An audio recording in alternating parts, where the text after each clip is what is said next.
Hello everyone, my name is Joanna and you can find support here in healing your fearful avoidant attachment style. I am relationship coach. My attachment style was fearful avoidant.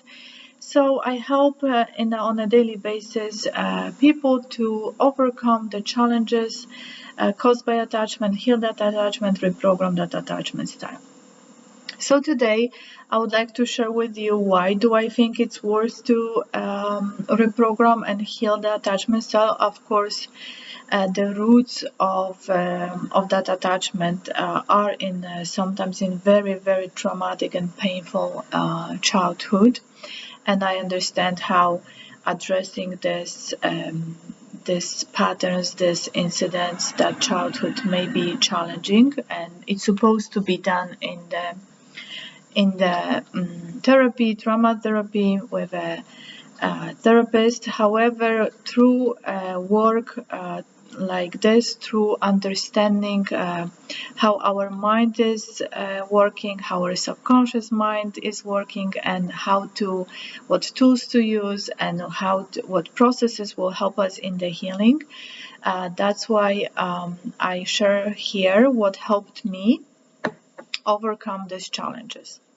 So in my opinion, if you're not working through this, if you're operating from that patterns that you developed as an adaptation to trauma in childhood, or through sometimes later in your life in very challenging relationship, if you're not working on this, you actually survive your relationships, because these coping mechanisms, these beliefs about relationship, about you, that are stored in your subconscious mind right now, are related to you needing to survive. You were in a challenging environment that you had to adapt to, and you had to survive. So if you enter a relationship and you're using the same type of coping mechanisms, you have the same type of narrative and stories in your mind about what is going on in your life and in the relationship, you're not creating your relationship. You're not co-creating your relationship. You're surviving your relationship. And in my opinion, this is not fair to you. So today I would like to address one of the triggers that is very challenging for us as fearful avoidants, because every time this happens, we get into the survival mode. It really is touching our I am unsafe core wound plus I can't trust, and we start coping in the relationship. Our mind is in the created reality that we are actually not safe and we are in danger. And we have a limited ability in that state to properly assess how well is that relationship.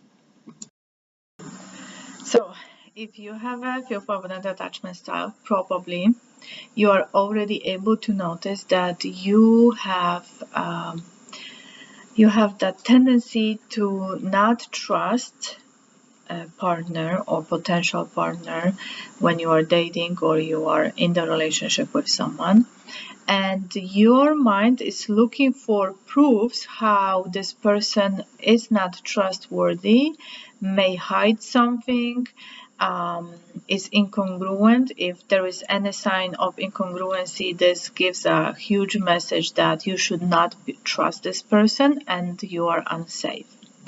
So this is how we usually operate in our relationships, and this, in theory, helps us to stay safe and protect ourselves in the moment. So our mind constantly is looking for the signs that we'll get hurt, we'll get betrayed, and we cannot trust this person, that this person will eventually hurt us. Some of us will go even into that intense thought pattern of every day looking for the proofs how this person is maybe cheating on us. Then we cope through accusing this person, our partner, of cheating, of hiding things. And we may go through this intense emotional mental patterns every single day. For some of us, it's more, it's not that vivid. We just collect data. We just check if the partner, what is saying and doing is matching. So our mind is hyper vigilant on that incongruencies or any signs of them hiding something or not being transparent with us. Of course, this is super exhausting to live like this. Our nervous system is on constant alert. Our sense of safety is constant at risk, and it's really exhausting to us because we're going through these emotions over and over, and also it's exhausting to our partner who is accused of betrayals or being unfaithful, of hiding things, and feeling all the time seen as a bad person, and that is actually doing something wrong constantly in the relationship. So in order to address this and exit that and reprogram that and change that pattern, I suggest to adopt an attitude. This attitude is coming from the place, I am safe with me. So in this attitude, we decide that we will be working on that suspicious mindset. And instead of using useless and not so efficient coping mechanisms of accusations and suspicion and any form of complaints or conflicts where we express our accusations, or even collecting data, collecting at the back of the head, not saying anything, and one day breaking up and just announcing our decision that we are done. Instead of using this inefficient coping mechanisms, we want to start shifting into I am safe with me. So what this I am safe with me is about? It's about recognizing that we are harming ourselves with that stories about how we are betrayed, will be betrayed, or how the person is going to hurt us. We're doing this to ourselves. So as I said in the previous videos, we want to use the tool of checking that meaning we assign, questioning that meaning, clearing that stories. So we want to commit to ourselves that we will not be doing this to ourselves.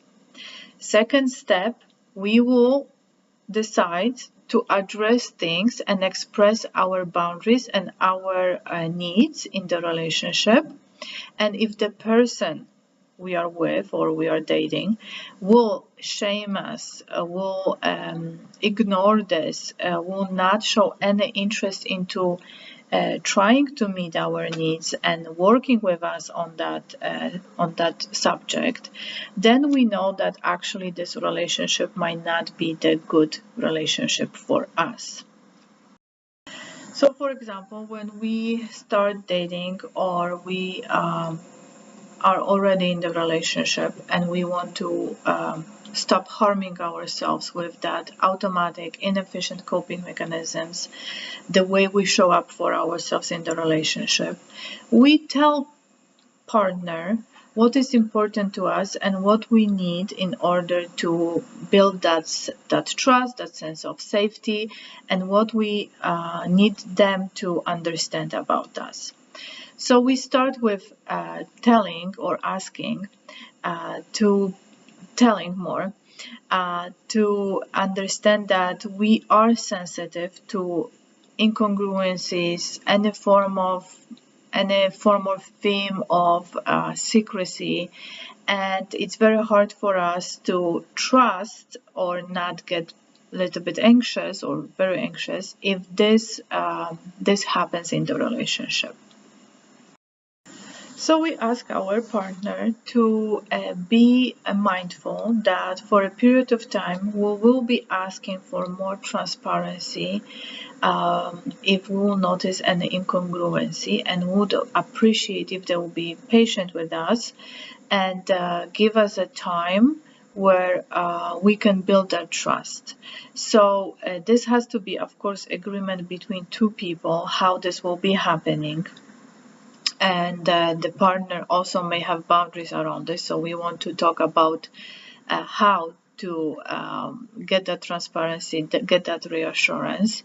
And we commit to express this and remind the partner when we notice that there is an incongruency. So after that conversation, something happens that feels suspicious to us or like incongruent. There is a incongruency in the behavior or in the communication.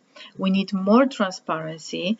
We come to partner and say, you remember I told you that I am quite sensitive to these things, and I would really like to hear what actually happened and how it unfolded, what was going on. So I don't want to make any assumptions. I don't want to go into this scary place.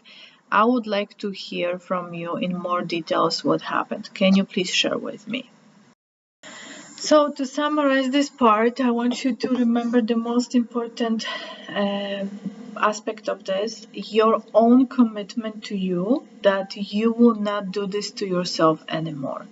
You will not show up for yourself by collecting information, collecting data, being suspicious, accusations, sudden breakups. You are going to ask for what you need in the relationship, with the understanding that the person may have some boundaries, like around how frequent it will happen or exactly how this will happen. But you want to create that sense of safety with yourself. I'm not going to harm myself with these inefficient coping mechanisms. I will switch into healthy coping mechanism of expressing exactly what I need. It's a transparency, it's a reassurance, how to meet this need, negotiate, compromise with my partner. And if my partner will be completely unwilling to do this, will ignore me or even shame me for wanting this, then I know that this is not the best relationship I could have.